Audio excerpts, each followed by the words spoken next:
In this video, I'm going to show you two ways to make a flowchart on Canva. The first method will be open Canva homepage. Then search for flowchart in the search bar. The next step will be to browse through the Canva collections of flowchart templates that have been made available for you. You can filter by style and theme to find a template that aligns with your specific needs. Then go ahead and customize it to whatever preference that you want. What this step does is that it saves you time on initial layout. But if you prefer a blank Canva, then welcome to the second method.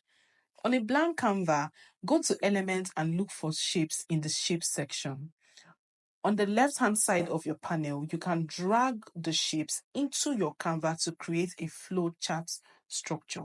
Use the lines to add connecting arrows between your shapes. What this arrow does is that it indicates the flow of the process of your design. Click on each shape to add text boxes. Customize the appearance of your flowchart by changing the color of the shapes and arrows and using color palettes at the top of your design panel. You can also adjust font styles and sizes to make sure that they look extremely perfect. And that's about it. That's how to make a flowchart on Canva.